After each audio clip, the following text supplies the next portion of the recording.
matéria de História, tá? Módulo 3, páginas 240 a 248 e 251 e 252.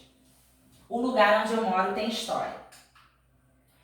Os bairros têm história. Observe o bairro de Joana em diferentes épocas, tá? Vamos observar aqui. Observar tudo aí na imagem. Ó. Cite algumas transformações que ocorreram no bairro de Joana. Todos os bairros têm história. O bairro de Joana, por exemplo, se formou próximo a uma fábrica. Os primeiros moradores eram empregados da fábrica e construíram suas casas nos arredores. Aos poucos foram surgindo outras construções, como escolas, hospitais e mercados.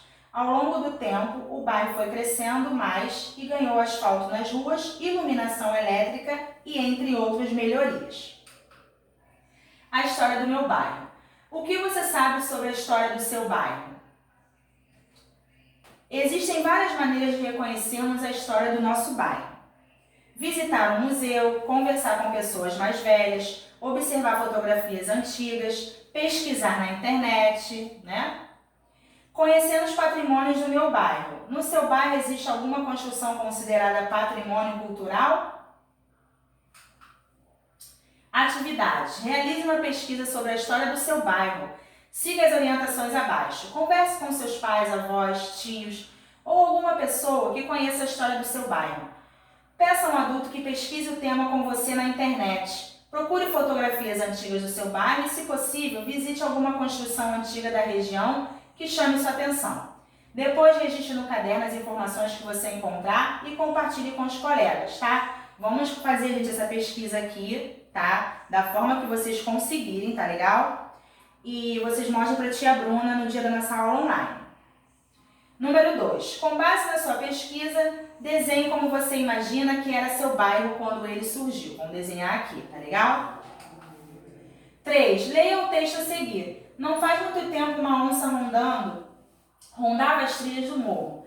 O morro estava cheio de árvores e matagais e era margeado por caminhos estreitos, canaviais, barrancos e terrenos baldios. Nessa época só havia uma casa no morro, uma casa de pau a pique rodeada de abacateiros, mamoeiros e bananais. Os anos foram passando e chegou mais gente para morar no morro. Chegou muita gente vindo de perto e de longe. A estrada de terra que vinha da cidade virou uma estrada asfaltada.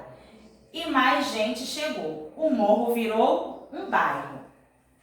Numere os quadros das ilustrações de acordo com a sequência correta dos acontecimentos, tá? Vocês vão observar aqui, como a tia Bruna falou, e vão enumerar, tá legal? De acordo com o texto e com as imagens, que elementos foram necessários para que o morro se transformasse em um bairro? Vamos ver.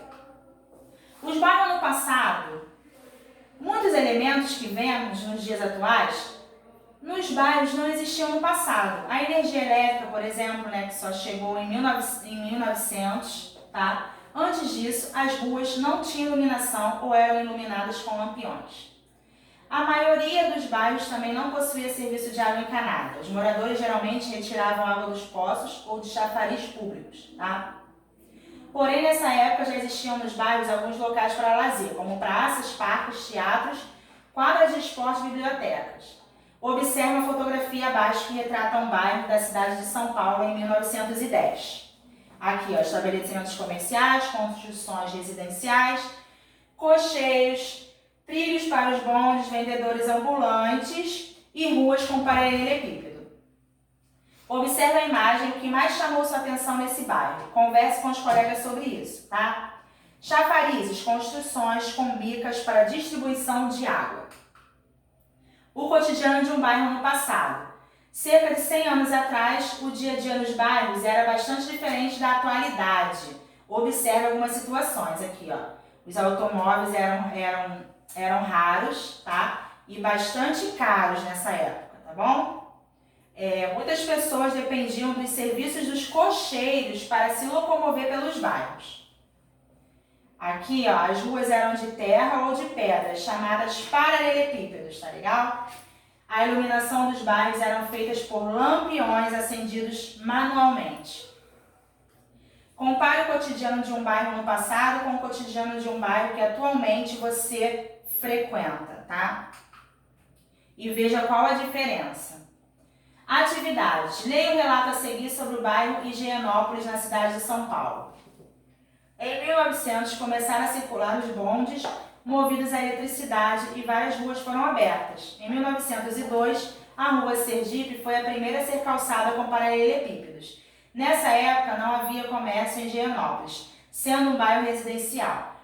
Os poucos comerciantes que haviam vendiam seus produtos em carroças. Os moradores utilizavam como áreas de lazer o Parque Higienópolis e a Praça Piauí, onde se reuniam para conversar e brincar. Como era o transporte no bairro de Higienópolis em 1900? Vocês vão observar e vão colocar. Ônibus, carro, bondes elétricos. Qual dos três, tá? Em 1902, a rua de Sergipe era asfaltada, calçada com paralelepípedos ou de terra?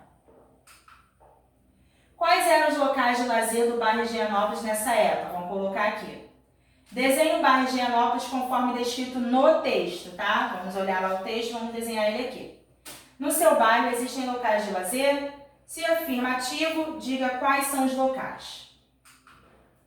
Mais atividades. Marque com X os serviços públicos que podem ser encontrados no bairro onde você mora. Vamos observar aqui, ó. Iluminação pública, coleta de lixo, pavimentação das ruas, água encanada, serviço de limpeza, entrega de correspondências. Complete as frases com as palavras que correspondem aos desenhos. Depois, complete a cruzadinha. Alguns bairros se formaram perto de uma, vocês vão olhar o desenho e vão completar aqui, tá? Antigamente a iluminação nos bairros era feita com, vão olhar aqui o desenho e vão completar. E aqui é a mesma coisa, tá? E vão colocar aqui dentro também, tá bom, gente? Uma letrinha em cada bolinha dessa, tá? Um beijo pra vocês, até o próximo vídeo.